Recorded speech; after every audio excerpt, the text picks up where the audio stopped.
آئی ہے، صحیح بخاری کتاب الطلاق کے اندر روایت ہے، اللہ کی نبی صلی اللہ علیہ وسلم نے فرمایا کیا تھا، ایک عورت تھی الجونیہ کے نام سے مشہور ہے، اللہ کے نبی صلی اللہ علیہ وسلم نے پیغامی نکاح بھیج دیا، انہوں نے قبول کیا۔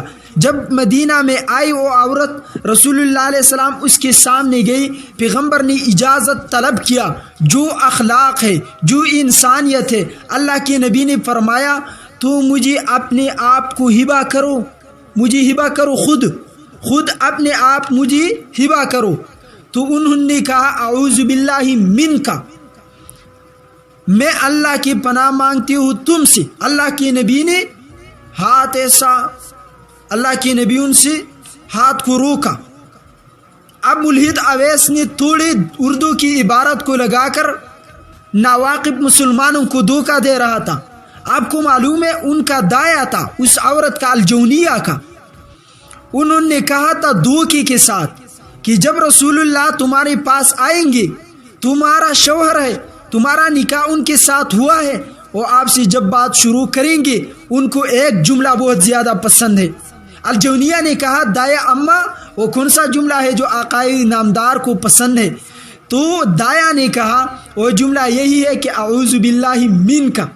اب الجونیہ کو مطلب معلوم نہیں ہے اس کا مطلب کیا ہے، لیکن انہوں نے کہا کہ ہو سکتا ہے رسول اللہ کو یہ الفاظ پسند ہو۔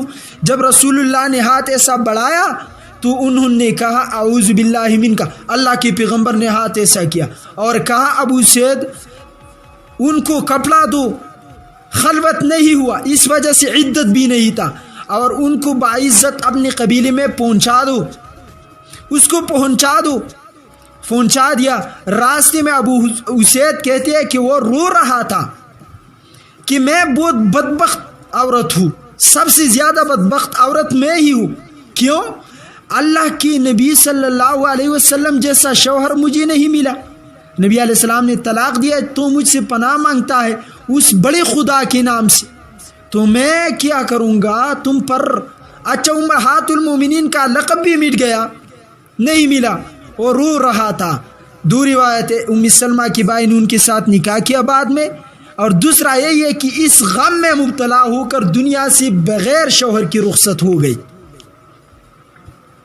بغیر شوہر کی دنیا سے رخصت ہو گئی۔ تو دھوکہ روایت اعوذ باللہ منک، یہ تو دھوکے کے الفاظ تھے، اور یہ الفاظ جو اس عورت نے کہی تھی بنی غفار اکندہ کی، جو الجونیہ تھی، انہوں نے جو الفاظ کہی تھی، آپ کس کا مطلب معلوم ہے کہ بازاری ملکہ وہ الفاظ گمن کیا تھا، وہ گمن پر رو رہی تھی۔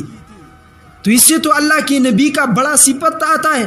اگر اللہ کی نبی نعوذ باللہ متبع شہوات ہوتے تو اللہ کی نبی صلی اللہ علیہ وسلم زور زبردستی کرتے، لیکن نہیں کیا، کسی صحابی نے اعتراض نہیں اٹھایا۔ لیکن آج کے دور کے بعض لوگ اعتراض اٹھاتے، افسوس کی بات ہے نبی کو نہیں پڑھا، نبی کی زندگی نہیں پڑھا، خود سے قابل بن کر صرف مولوی پروفیشنل دنیا میں نہیں ہے، جو خوارجوں کی علامت ہوتی ہے۔ صاف بات یہی ہے۔ اب آتی ہے خطبہ دینے کا وجہ کیا تھا،